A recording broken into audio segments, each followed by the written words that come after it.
have 63 ongoing investigations involving judges and officials throughout this country. Miami, Florida, March 4th, 2026.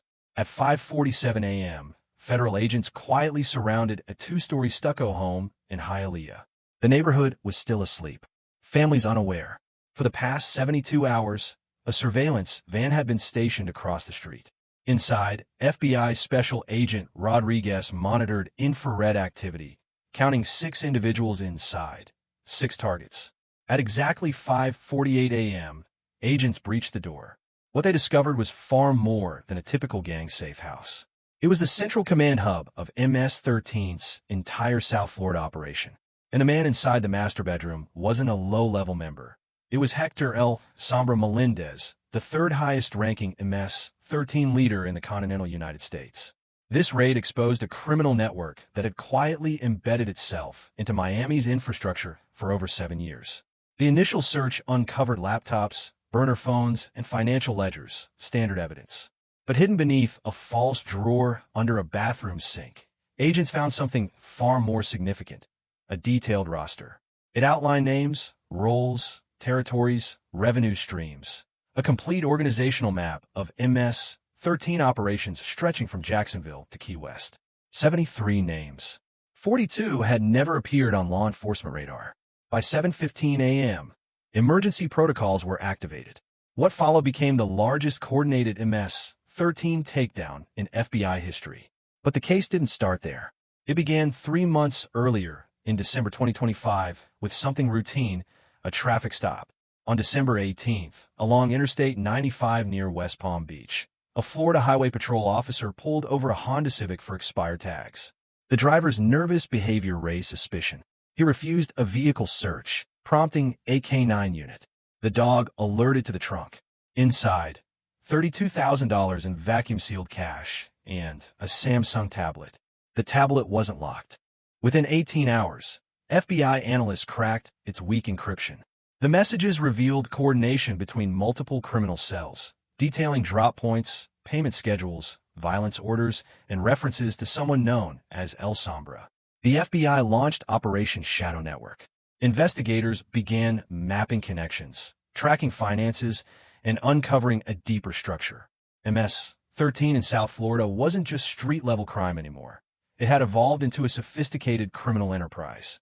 The gang operated legitimate-looking businesses, auto shops, construction firms, and money transfer services, all serving dual purposes. These businesses generated real income while facilitating money laundering, drug distribution, and weapon storage. In 2025 alone, $2.7 million was funneled through these operations. Federal prosecutors prepared RICO charges, requiring extensive proof of organized criminal activity. Agents intensified surveillance, secured wiretaps, and developed informants. By January 2026, wiretaps revealed a highly organized network operating like a corporation, with structured meetings, promotions, and performance tracking. The crimes were extensive: extortion targeting immigrant-owned businesses, cocaine distribution networks, human trafficking operations, illegal weapons transport, contract killings arranged through encrypted platforms. The violence was calculated, not random. In February, a restaurant owner in Little Havana was shot after refusing to pay $300 weekly protection money. He survived, and his name appeared in the ledgers, along with 47 others. Some had stopped paying. 3 were dead. Surveillance tracked Melendez for 6 weeks. He lived modestly, ran a front business, and maintained routine habits. But financial records revealed offshore accounts holding $860,000.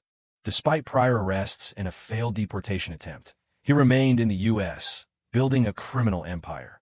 On March 1st, 2026, prosecutors filed a 93-count indictment against 27 individuals. Charges included racketeering, drug trafficking, weapons violations, money laundering, and murder. 3 days later, coordinated raids took place across 17 locations. Within 4 hours, 24 suspects were in custody. Over 300 officers from multiple agencies participated.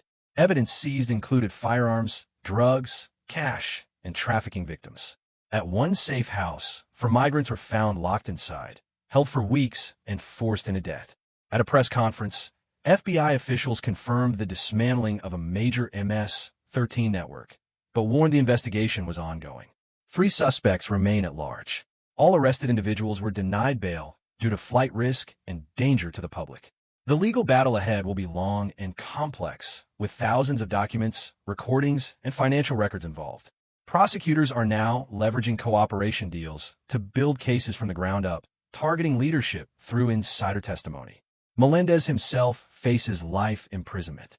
But beyond the arrests, the case highlights a larger issue: MS-13's evolution into a structured, corporate-style criminal organization.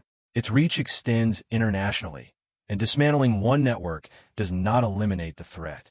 For affected communities, the arrests brought both relief and fear. Many victims had lived under constant extortion, forced to choose between paying or risking their lives. Federal agencies have launched victim support programs and expanded investigations across borders, working with authorities in Central America. Operation Shadow Network is no longer local, it's international. The house in Hialeah now stands empty, seized by federal authorities. Businesses tied to the operation have been shut down. Trials are pending. Investigations continue. The question now isn't whether MS-13 will attempt to rebuild, but how quickly. And for the people who lived under its shadow, one question remains: will justice bring lasting safety, or just temporary silence?